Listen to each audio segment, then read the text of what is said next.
Hey guys, so before you start watching this video on the solid axle swap, just wanted to kind of lay a few things out there for every video. One, this is my first build on something like this, so I did get a lot of input from friends, a lot from the internet, a lot from YouTube, a lot from forums, a lot from local parts stores and local four-wheel drive shops. So I got a lot of input from everybody before I started building, so if you decide to do a bunch of research, that being said, I made a lot of mistakes. I'll try and tell you guys the mistakes that I made. And this is not the only way to do this, and I am not a professional by any means. So I will answer all the questions I can as quickly as I can.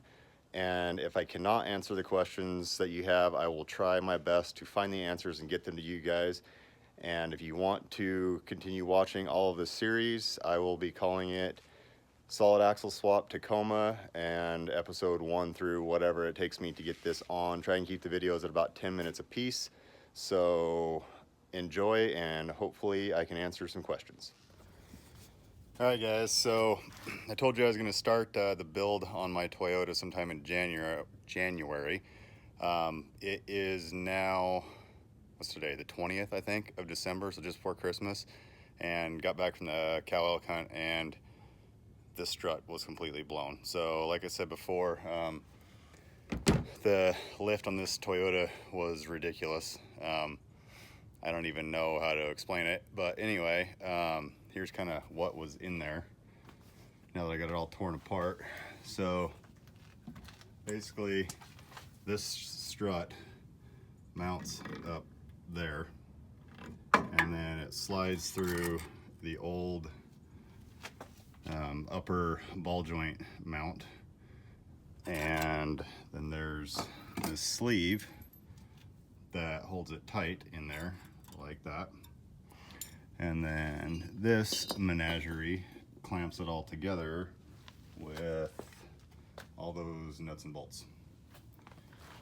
Anyway, not exactly how a suspension system is supposed to work. It actually drives pretty good, but it doesn't really work very good. All right guys, so I'm just getting ready to start tearing down the Toyota to get ready for the build. Don't quite have the axle to where I wanted it by now, but I'm getting closer. So I figure if I don't just start now, I'm never gonna get there. So I'm gonna pull it in here, pull the back bumper off, start tearing the whole front end apart, get the bumpers off, and then take the body lift off. And once I get to that point, then I can start doing the measurements for the axle, get the tires on, put the axle together, all that stuff, figure out where I'm gonna put my links, and figure out where and how I'm going to mount the hoops for the shocks, or the struts. So anyway, before I got going, I did want to do a comparison on wheel travel. So set up some bricks, a little sketchy, heavy duty ramp I've got that I built from a long time ago, but this is basically what I've got right now. So as you can see, the front's not fully tucked. I don't know if you can see that bump stop, but I still got another ½ inch or so till that bump stop hits, and that one's barely dropped. So basically in the front end, I don't have much wheel travel. I'll do some measurements here and show you the difference in a second. But the back, I got quite a bit, so got a pretty good gap there. And you can see that right there is where my tires started slipping. Just in two-wheel drive, so I wanted to see where my tires would actually come off the ground at this height, and then I'm gonna measure Garrett's with his stock truck. I actually have a friend that's got this exact truck that's basically stock too, so I might have him come over and show you guys the difference. But as you can see, this rear on this side is pretty well tucked. I'd like it to tuck more, but I think a lot of that's just because the front end is not moving much at all. So anyway, that's what I got right now. Give me just a sec, I'll get the tape measure and do some measurements. All right, so measurements here. See if I can do this while I'm holding the camera. I can't do much left-handed, so. Passenger side, from about center of the tire to about the center of the fender flare is, so let's just call it 14.5. And then on this side, I've got 10. So essentially one side went up 2 inches and one side went down 2 inches is it. That must mean that when I'm sitting level, I would guess that I'm sitting at about 12 inches. So we'll measure that when I come down. But in the back, I have a lot more, as you can see. So in the back, I've got 16.5 on this side. And I've got, that one's tucked pretty good, but I got about 7 on that side. So that's 9 inches difference on that, whereas the front end is only 4. So that is essentially what I'm looking at fixing to make sure that I get the maximum wheel travel that I can out of this thing. Also, why wheel travel is important. Like I said, some of you guys that watch this will know exactly what I'm talking about, why it's so important. But for you guys that don't, wheel travel. I mean, even if I turn the phone like this and parallel it with the truck, you can tell that there's not a lot of wheel travel there. That right side is just barely higher than the left side. That's not what you want. You want wheel travel. So reason wheel travel is so important is it doesn't matter how big your tires are, how many lockers you have, what kind of locker you have, what kind of tires you have.